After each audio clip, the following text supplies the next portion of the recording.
There are too many women now, too many stories that just allow the providers to take over and they go back like, oh, like, I think I am grateful that this and this and this happened. But did they need to happen?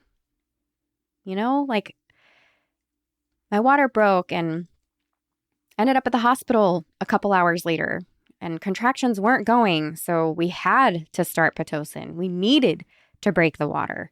We had to do all these interventions. And of course, the providers make it sound like not only does it need to happen, but it's such a good, positive, the right thing to do, the only thing to do. And so then we go on believing like, oh, thank goodness that we did all these things. And hopefully, most of the time they still have good outcomes. The outcomes are good. But how do we feel about the process?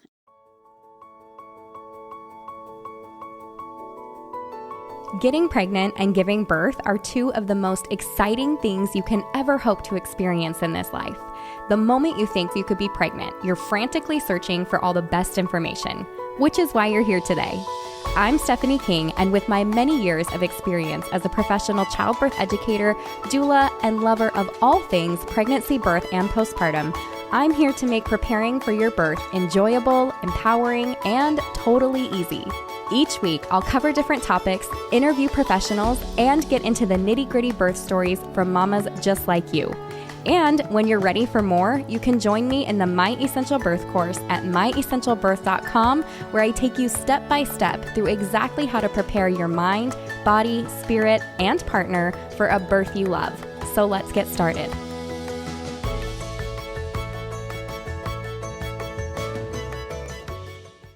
Casey Janae J is our reviewer of the week, and she says, it's true, an absolute essential. As a first-time mom, I found the pod and started binging everything Steph had to offer. I felt so prepared throughout pregnancy, labor, and delivery because of her tools and recommendations. I ultimately chose to do an unmedicated birth in a low-intervention labor room with an OB who followed my birth map and respected my decisions. I wouldn't change a thing about my pregnancy, labor, or delivery because of the knowledge I gained and autonomy I had throughout. I send this podcast to all of my friends when they find out they're pregnant. What an awesome review. You guys are amazing. I absolutely love reading these because it reminds me of the hard work that you guys are doing to get what you want. And it's so awesome. So keep it up. Keep doing that hard stuff. You guys, this week we are going to dive into cesarean birth and vaginal birth. Which one is safer? And if you guys have heard me talking recently about inductions and cesareans and all of the things that are kind of being thrown at women right now for pregnancy, this is one of those topics I feel is really important to dive into. And on that note, I do feel like I don't even mean to like jump on a soapbox about this, but I have to say this. The more birth stories that I am reading lately, the more moms that are reaching out to me with questions, I don't know what is happening in the birth world, but you guys are going through it. I feel like providers are just throwing it at you every direction. And more moms seem to be just led down a path that they're not totally in love with when it's all said and done. So if you are here and you are listening, please take all this information in, enjoy it, and utilize it. I would say learn as much as you can about birth. That part is totally, totally important. And maybe I need to do an entire episode on this next part, but find your voice. You are the only one that is going to be able to stand up and say, yes, I want this to happen to my body, or no, I'm not okay with that. But the only way you're going to feel confident doing that is if you understand your why behind it. If you can look at a provider in the face and say, I do not want to schedule a 39, 40, 41 week induction because I am aware that my body and baby are healthy because of these parameters, and I trust the process of birth and being able to allow my body to do this and to feel confident when you're saying it. Because just saying the words, but having the doubt inside of you makes it that much more of a challenge when you walk into that birth space completely vulnerable and in labor land, to be able to take whatever somebody is recommending to you and maybe in not such a way that sounds like they're recommending it to you, to take it just as fact and truth. And whatever they're saying becomes the standard, or what has to happen, what must happen. And that it is such a hard place for me to be, because even when I was creating the My Essential Birth course, one of the things that I didn't want it to have to do was make mom feel like she needs to fight. I did not want to create that relationship between mom and whatever provider she's working with, which is why I'm so big about finding a good provider that you can have good conversations with and you feel like you're on the same team. And at the same time, I feel like I have to start training moms. If you are here and listening, you have rights, and your body is your own, and you get to make the decisions for you and your baby. And it matters. It matters for your pregnancy. It matters for your birth, and it matters for the rest of your life and for your baby's life. These are big decisions that we are asked to make as we are growing babies, oftentimes in our youth, right? In our early 20s, or, I mean, I'm not going to pretend I'm coming up to 40 now, and I'm not going to pretend I'm all grown up, and these are big things. These are things that shape us. And yes, we absolutely have an opportunity to learn from the situations that we end up in, and to grow and to gain a voice and all of that. But if you are here and listening, hear me now. This matters.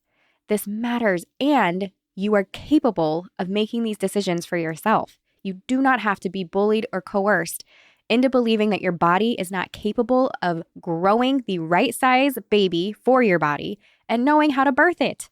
From the beginning of time, that's how everybody is here, period, end of story. Yes, we can go into all kinds of, if we didn't have this and this and this intervention, we would have all these scary whatevers. But you know what? The majority of women today, with the care that's given and with the health that we have, the things that we know about health and science and bodies today, we have enough knowledge, we have the right information to be able to grow a very healthy baby, and then to allow our bodies to birth that baby in a natural way where we leave it alone and trust the process. And you are strong enough to do it both mentally and emotionally, and you should not have to fight for it. But you know what? If you do, it's worth it. If you do find yourself having to stand up and use your voice, it is worth it. And I don't know why that was the beginning of this podcast episode, but it has been on my mind, and you guys need to hear it. You need to hear it, because there are too many women now, too many stories that just allow the providers to take over, and they go back like, I think I am grateful that this and this and this happened. But did they need to happen? My water broke and ended up at the hospital a couple hours later, and contractions weren't going. So we had to start Pitocin. We needed to break the water. We had to do all these interventions. And of course, the providers make it sound like not only does it need to happen, but it's such a good, positive, the right thing to do, the only thing to do. And so then we go on believing like, oh, thank goodness that we did all these things. And hopefully, most of the time they still have good outcomes. The outcomes are good.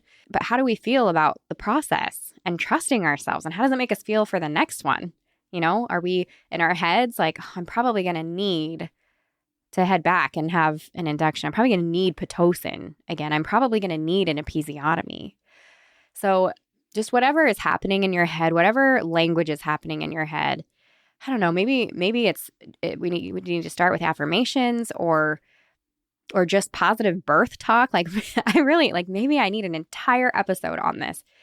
But the way that we are talking to ourselves in the background subconsciously about birth, it's huge, and it matters, and it will affect the way that you give birth and how you're going to feel after.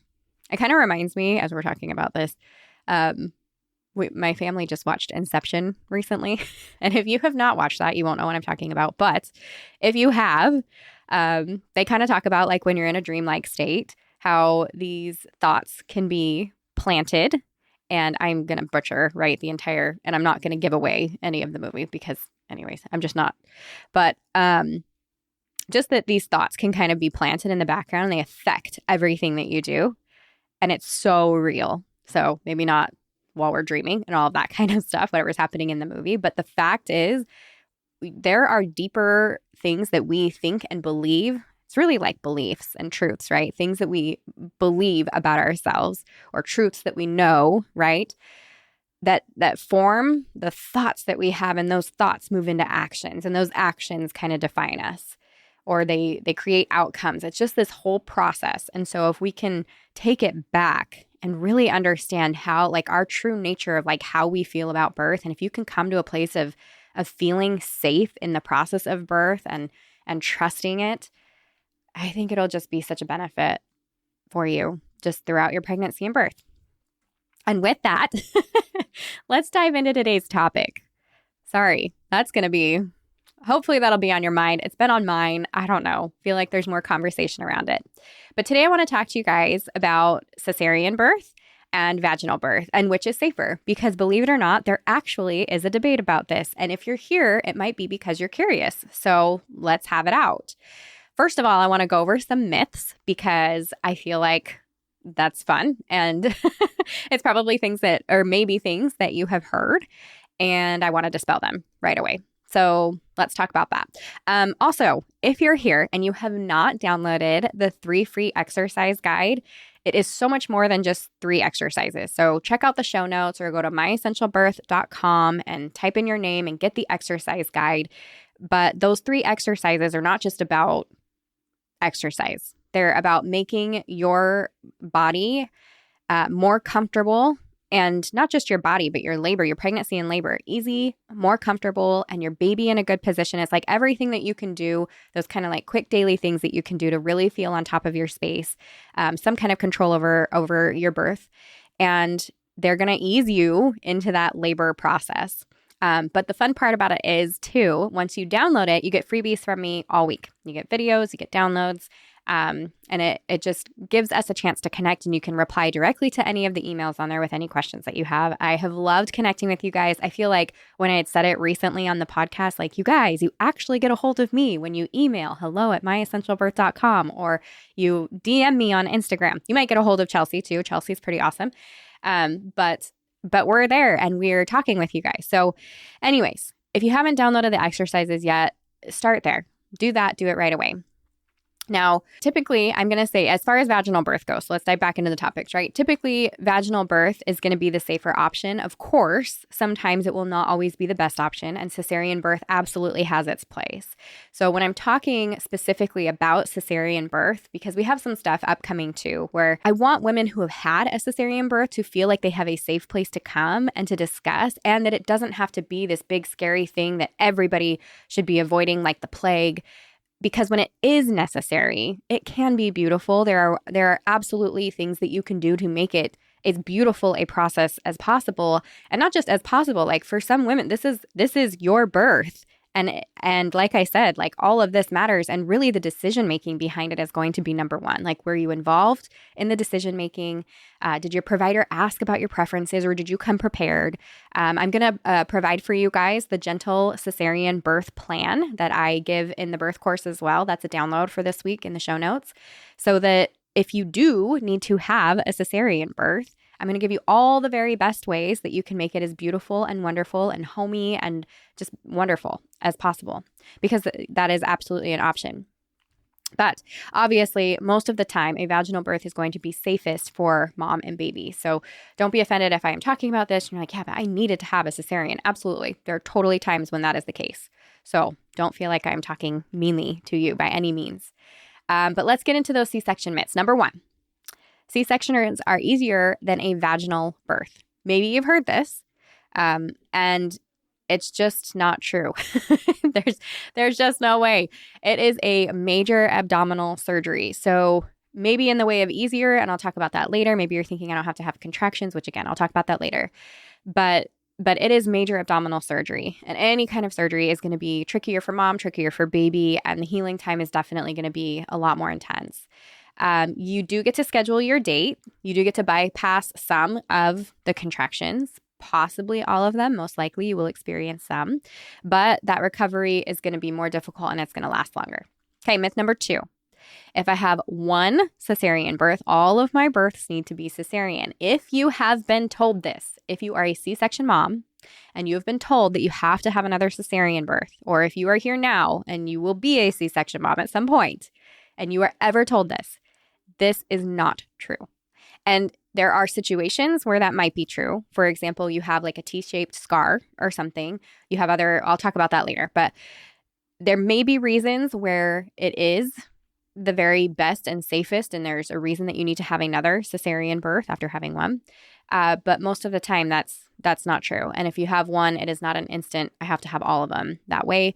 And there's, I'm a big VBAC, vaginal birth after cesarean advocate, because that's totally part of my story. I had a vaginal birth after cesarean, a home birth, obviously a vaginal birth after cesarean, and both were so good in the way of like healing and recovery and safety. It's absolutely an option for you. And if you're talking about VBAC, that's, topic for another day, but your provider is going to be key, like way, way more am I going to push you with a provider than any other kind of birth, because off the bat, like a lot of providers are just like, no, that's not going to work. Like it's not even an option for you. And that's a big deal. Okay, number 3, if you have a C-section, you can't do things like immediate skin to skin or delayed cord clamping or breastfeeding right away. And that's not true either. In some cases, it might be if there's issues with mom, if there's issues with baby, but otherwise with a healthy mom and a healthy baby and a supportive provider, these things are totally available for you. And like I said, we're going to give you that download. So you'll have a gentle cesarean birth plan available to you. And after we talk about this, like one of my favorite things to do or to tell women to do is like you print the plan, edit it any way that you want. If there's extra things that you feel like it sparks ideas that you want to add or things that you're like, I don't care about that, take it away. But the best part about it is you get to just pack it away and say, I've planned and it's good. And so now I can focus on, unless I absolutely need that, everything else that I have to do with my birth, instead of it being a worry or something that you have to come up with right on the spot if things do go a little bit sideways and you do end up needing a cesarean birth. So let's talk about some pros and cons of cesarean birth. What are the pros? Because there are some pros. So a cesarean birth, as long as it's not an emergency C-section, it's scheduled in advance by your provider. So that's kind of nice. You know the birth date. That gives you an opportunity to be able to call people in to help. Like if your parents are coming out of town or friends or whatever that you're planning as being kind of your like postpartum support or birth support as well. It's nice to be able to tell them like, yep, it's on the 28th. So if you want to get here a couple days early and, then that makes obviously scheduling and planning a little bit easier as long as mom doesn't go into labor before that date, which has happened. But we're going to pretend if you have to schedule a cesarean that's not going to happen to you. You do avoid some risks that can occur with vaginal birth. So, for example, shoulder dystocia, which is a big one that providers are saying right now. If you go past 40 weeks, your baby's going to be giant and not fit out your vagina, which most of the time is not true. But with big babies, absolutely, shoulder dystocia is something that can happen. And if you are having a cesarean birth, then you kind of bypass that. Also, if there's any need for vacuum extraction or forceps or an episiotomy, all of that stuff gets bypassed when you do a cesarean birth. There is a certain amount of reduced pain during labor and birth because you're not experiencing all of the contractions, obviously. But I will say this is where I feel like providers are not really great about being clear with moms about what's going to happen, even when they schedule a cesarean birth. And that is 9 times out of 10, you still get to have contractions and you can have them for a while. However, if a mom is in labor, then she will have gone through the labor and had all the experiences of the contractions along with the cesarean birth. Now, if that is the case, because you look at this and you're like, oh, if it's just going to be a cesarean anyways, wouldn't it have been nice to not go through 24 hours or 36 hours of all this labor or whatever the case was? But I will tell you this, for those moms who are listening and maybe you feel that way because it's happened to you or you would feel that way in the future, every contraction that your baby does experience is a benefit to them. There is like breath work that is like practice breathing that happens with the lungs when baby's being squeezed. There's all different kind of hormones and stuff that are firing when labor is happening. They're good. Contractions are good. And so if that ends up being you, take that as a positive. You can also minimize the risk of the pelvic floor dysfunction that can happen from vaginal birth. Although I will say that even with a cesarean mom, again, if you are experiencing labor and then it does go into a cesarean birth, that labor progress and baby moving down with contractions, it does swell and do all the same kind of fun stuff, which as you've heard me share before, I feel like is a little unfair. Like if you're going to go through all of that, baby doesn't come out the vagina, then why does it hurt so bad down there? I feel like you should get a pass, but you don't always get a pass. So be aware of that. But if it is a scheduled cesarean and you don't go into labor, then you're obviously not using all the like same muscles and stuff down there. And so it does tend to be like, cooled off. Now, what are the risks or downsides? Obviously, as I mentioned before, it's major abdominal surgery. You're looking at like 6 to 8 week full recovery, and it makes things a little bit tricky for the postpartum stage as well, which I'll talk about in a moment. But just in the way of it being a surgery, all surgeries have risks, and along with that, risks that are included for cesarean surgery include infection, like to the site, right? Whether that's immediately having an infection or afterwards, maybe your scar site or your incision site having some kind of infection to it. There can be an injury to blood vessels or other organs in the body because, it's not perfect, right, every time. And there could be serious bleeding that can happen, and that can require, there can be hemorrhaging and some other things, and it can require some blood transfusion to be in the future there. So those are definitely some serious risks that come along with it. You also have a higher risk of blood clots because after having surgery, you don't move around as much. So like normally after you have a baby and it's a vaginal birth, you're up and walking around and you don't have to really worry as much about blood clots. But with any surgery, that's definitely a risk that's going to be there. Recovery in general is harder than having a vaginal birth, and I can attest to that. Obviously, you have more pain and different pain, and it lasts longer. The other thing that is unfair is even if you don't have the contractions and any of the pelvic floor stuff or anything like that, you still get to bleed for 6 weeks, right? 4 to 6 weeks. And that's because even though you had the surgery, all that happened in your uterus, and now your uterus still has to, it's getting rid of all the stuff with the placenta, all the other like mucus and membranes and all that stuff. It's clearing out. It's becoming smaller. It's shrinking down. And so you've got definitely still have a couple weeks of bleeding while you're recovering from surgery, which again, unfair, but it is what it is. You can't drive for a couple weeks. Trust me, you wouldn't want to. You can't lift things that are heavier than your baby, and even your baby sometimes doesn't feel great to lift. It also makes breastfeeding a little bit wonky. So like not being able to just sit up and hold them over your stomach or have them leaned back onto your chest doesn't feel good because you don't want baby kicking and stuff where your incision site is. So we do have some different holds and stuff that you can do for breastfeeding. It's not the end of the world by any means, but it is a less comfortable experience. Also, any like coughing and sneezing and anything like that afterwards, after you've been, I was going to say something that I'm not going to say, but after you've had surgery and you go to cough or sneeze, it just does not feel great. So utilizing a pillow or something like that is going to be really important. The other thing is babies in regards to cesarean birth. So the babies born via cesarean tend to have a greater risk of asthma and actually obesity. I know that sounds crazy, but there's actually studies to go along with that. And we're going to include some resources for you guys as well. And then as I mentioned, you may be able to do that skin to skin, but you also may not. So depending on if it was a scheduled cesarean and everything went well, or it was an emergency cesarean and baby's not doing well for whatever reason, or the like more scarier thing where mom had to be put under for whatever reason. Maybe the epidural wasn't working, or there wasn't enough time for an epidural, or just something weird where they had to knock mom out, then that can be obviously not a reason to be able to do immediate skin to skin. But if for some reason you are not able to do that and baby is doing well, then your birth partner should be able to. So have them ready to be able to do that. And then just because your baby is breech or a previous birth was a cesarean, like we've mentioned, it doesn't mean you have to have a cesarean. So, recently I've even had people talking about breech birth on here, and some of the resources, like if your baby is breech and you're looking to do a vaginal birth, even to the point of possibly having to drive or fly out of state and stay somewhere in order to have the birth that you're looking for. You have options, you totally get to choose. So just because baby is breech doesn't mean you need to have a cesarean birth necessarily, and there are options out there for you.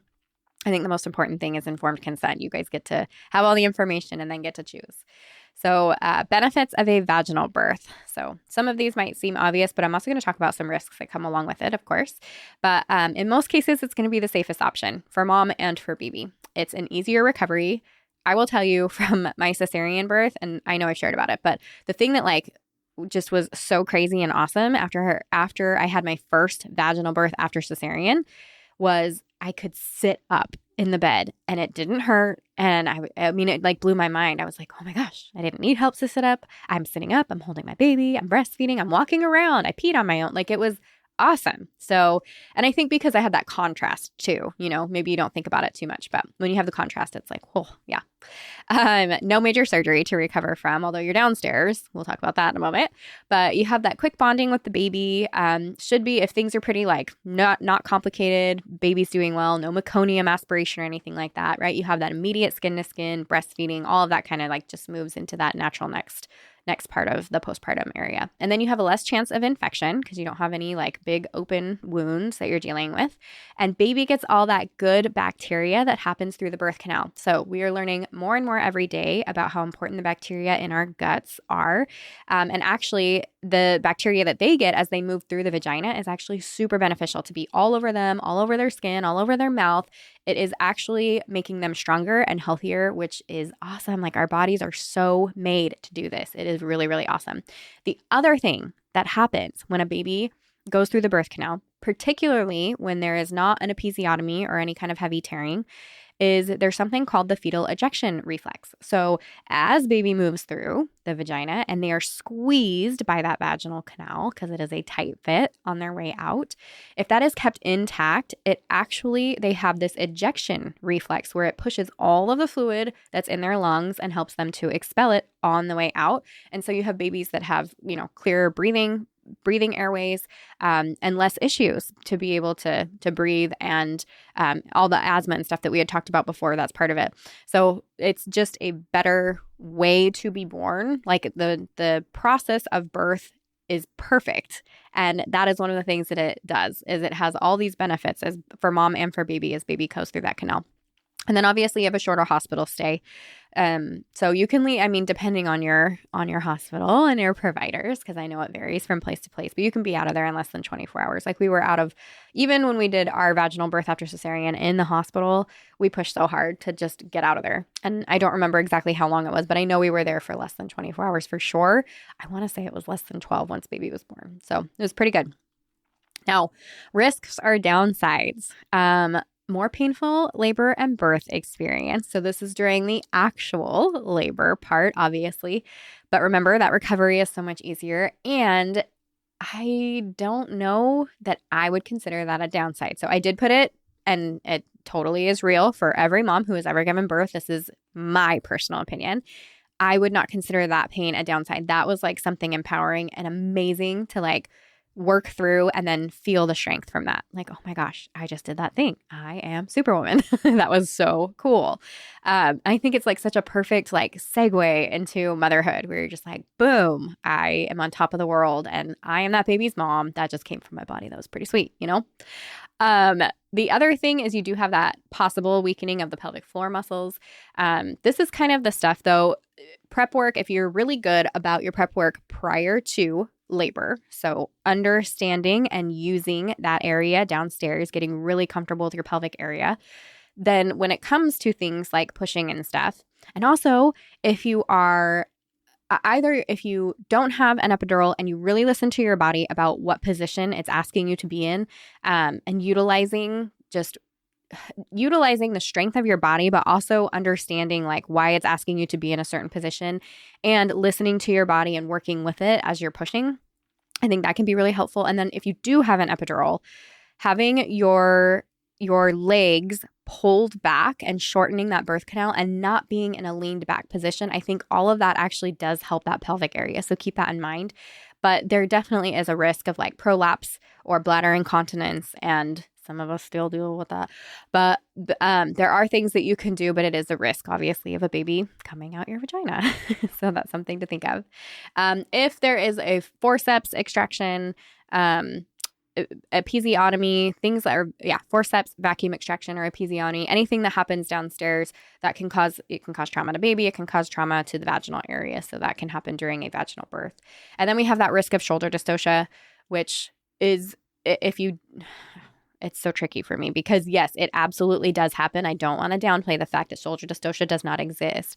However, our bodies are really good at growing babies that we can birth, even when they are big babies. Now, you're going to work with your provider and all that kind of stuff to make sure that things look good. But I promise you that women birth big babies all the time, and I want to give you some confidence in that way. Now, I know that vaginal birth, I said that was the safest option. Of course, there's going to be some instances where it's not, and that's where C-section steps in, and that's where we're grateful for that 2 to 3% of the time that it actually should be used. So if you have placenta previa, for example, so that's a placenta covering the cervix. If you have a placenta that, for whatever reason, it's covering the spot where your baby needs to come out of, then that is going to be safer to not have them push into the placenta. They would not make it out. It would be very bad. So yes, that's a moment where we want to be able to utilize that. If, like I had said before, you had a prior cesarean and you would like to do a VBAC, but you do have kind of that T-shaped scar or some other weird stuff happening that does make it unsafe, or a lot less safe to be able to try for that VBAC, then a cesarean can absolutely be the answer. Uterine abnormalities, again, stuff to work with your provider on, and you will know that about your body as well. If baby has any birth defects or need an immediate need of some kind of surgery on the way out, and you and the provider decide that is the very best thing for baby. Baby that's lying transverse during labor and they're not budging. So that's a baby with a head on one side of your belly and their feet on the other side, and they're just kind of stuck in that sideways, side-lying position. That can be a problem. If you are high risk and you and your provider have decided it is the safest thing to get your baby out faster than allowing time to go on, this can be like preeclampsia moving to eclampsia or other things like that, where you guys have decided it is way safer to get the baby out than to keep the baby in, then that's an option as well. If you're carrying multiples, but with the caveat that this is what you would like to do and that you've been given all of your options ahead of time, because having multiples alone is not necessarily a reason to not attempt and go for a vaginal birth and be successful at it. So again, just like breech babies, you're going to just want to make sure that you find a really great provider so that you have all of those options available to you. Now, I do want to give a quick note to my VBAC mamas that are out there and anybody listening, really, because we are talking about cesarean birth and the risks and benefits and all that kind of stuff. You know, one of the things, and I'll include studies about this as well, and hopefully your provider does go over this with you, but even when we're talking about VBACs, this will be a whole podcast episode, so don't worry. But when we're talking about VBACs versus having a second cesarean, and we talk about those scary things like uterine rupture or death of mom and baby and those big scary things, even in those instances, and I'm just going to kind of pop this information in there, VBAC tends to be safer. And so again, I'm not going to get into all the stats and details and all of that. So be on the lookout for a VBAC podcast episode coming out soon. But if you are a VBAC mom and you're listening to this, I do want to offer some really positive, happy, good information, letting you know that is actually, it ends up being the safer thing. And that can change between mom and baby, what looks safer and what doesn't. But those percentages, they matter big time. And so when you're looking at a mom that's going to have abdominal surgery, actually her chance of having very serious complications and also dying from that procedure is actually higher than a mom who attempts a VBAC, particularly one that is successful with a VBAC, but even for moms that attempt a VBAC and experience something like uterine rupture. So I think that's good information for you to have in your ear, kind of that little birdie in your ear until I can get back to you and give you some more detailed stuff. But I will say, as I'm doing these course updates and all this fun stuff, I just did an entire lesson for VBAC moms that'll come with these course updates in a couple of months now. And it was awesome, kind of diving into all that information and going into the details and just giving really solid stuff for you guys to take with you and feel okay, now I know why I'm making the decision to aim for the vaginal birth after cesarean, or why I feel more comfortable having another cesarean again in the future. So all that data and information, all that stuff's in there. Like I said, I'm going to provide resources and some links for you guys today in the show notes if you're curious about some of the stuff that we talked about today. But if you're looking for that deeper dive and you want more detailed information and how to have a conversation with your provider and what to take with you for that provider conversation and all of that, that's all in the birth course, you guys. So if you haven't yet, join me there, myessentialbirth.com/get started, all one word. Read through it, see what we have to offer. Updates are coming. So if you purchase the birth course now, you not only get the current birth course, but you're going to get all of the next birth course as well. And that's going to come with updated workbooks, updated lessons, tons more details of stuff. I'm getting more and more excited by the second. So if that's you, you're a VBAC mom, meet me in the course, and I will see you next week. If you loved what you heard today, the very best way to support this podcast and help other moms to find it is to leave a quick review. I read one at the beginning of the episodes, and I would love for yours to be next. And if you're ready for even more pregnancy, birth, and postpartum goodness, come join me in the My Essential Birth course at myessentialbirth.com, where I will hold your hand and walk you through pregnancy and birth step by step so you're totally prepared for a birth you'll love. See you next week.